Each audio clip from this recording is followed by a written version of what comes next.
मराठवाडा मित्रमंडळ संचालित foundation for make it happen centre for invention, innovation and इन्क्युबेशनने incubate केलेल्या स्टार्टअपला स्मार्ट मीटरच्या उत्पादनासाठी फिल्टरम LLP या संस्थेकडून 20 कोटींची भागीदारी केली आहे, अशी माहिती मराठवाडा मित्रमंडळाचे कार्यकारी अध्यक्ष भाऊसाहेब जाधव यांनी पत्रकार परिषदेत बुधवारी दिली।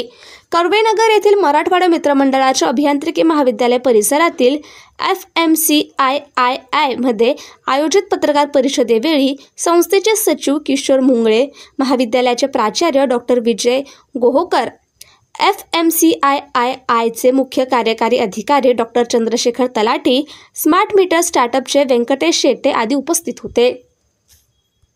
मराठवाडा मित्रमंडळ संस्थेच्या वतीनं आम्ही foundation for make it happen, ज्यामध्ये इन्व्हेन्शन, इनोव्हेशन आणि इन्क्युबेशन हे या ठिकाणी प्रामुख्यानं होतं।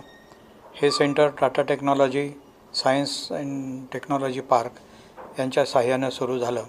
जवळपास 12,000 चौरस फुटामध्ये हे सेंटर आहे आणि प्रामुख्यानं या ठिकाणी सगळ्या प्रकारच्या सुविधा महाविद्यालयाच्या वतीनं पुरवलेल्या आहेत। म्हणून ज्यांना काही वेगळ्या आयडियाज आहे, ज्यांना व्यवसाय सुरू करायचा आहे, नवीन काही कल्पना आहेत, ते या ठिकाणी येतात। या सुविधांचा फायदा त्यांना होतो। हे करत असताना आमच्या विद्यार्थ्यांनाही निश्चितपणे फायदा होईल, कारण काय या ठिकाणी एक इंडस्ट्रियल ॲटमॉस्फिअर या ठिकाणी होतं।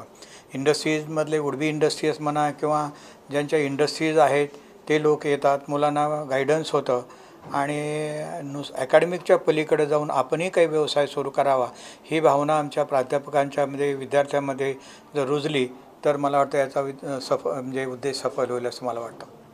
थँक्यू। 2020 साली सेंट्रल गव्हर्नमेंटनी नवीन पॉलिसी तयार केली।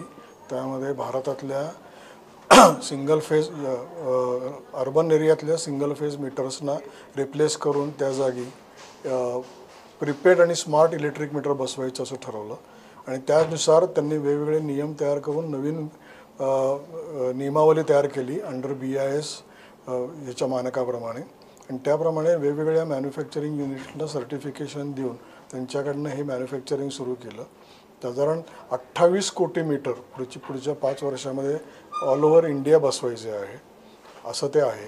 ह्याच्यामध्ये FMCIII सारख्या संस्थेने ज्यांनी आम्हाला सपोर्ट केला आत्तापर्यंत वेगवेगळ्या ग्रँटमार्फत किंवा इतर टेक्नॉलॉजी इनोव्हेशन संदर्भात किंवा नवीन जे काही आम्हाला प्रयोग करायचे आहे त्याच्याकरता फॅसिलिटी दिली, मुलं आम्हाला त्यांनी इंटर्न म्हणून पाठवली, या सगळ्याचा उपयोग झाल्यामुळे आज आमचं प्रॉडक्ट तयार झालेलं आहे।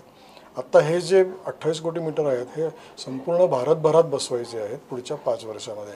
फक्त एका स्टेटमध्ये असं नाही आहे, सगळीकडे ते कंपल्सरी बसवायचे आणि त्याच्या दृष्टीने जे काही इन्फ्रास्ट्रक्चर उभं करायचं आहे त्याचं सरकारचं काम जोरदार चालू आहे।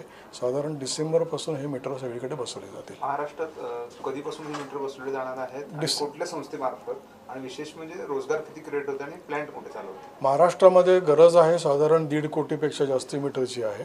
त्याच्यामध्ये 4-5 कंपन्यांना याचं कॉन्ट्रॅक्ट मिळण्याची शक्यता आहे।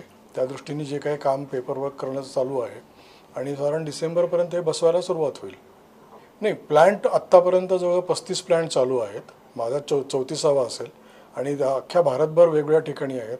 नॉर्थला नोएडामध्ये आहे, जयपूरमध्ये आहे, केरळमध्ये आहे, महाराष्ट्रामध्ये माझ्या माहितीप्रमाणे मी पहिलाच असेल पूर्णपणे फुल फ्लेज इलेक्ट्रिक स्मार्ट मीटर तयार करणारा। राज्यामध्ये साधारण 2,500 ते 3,000 रोजगार पुढच्या 6 ते 8 महिन्यामध्ये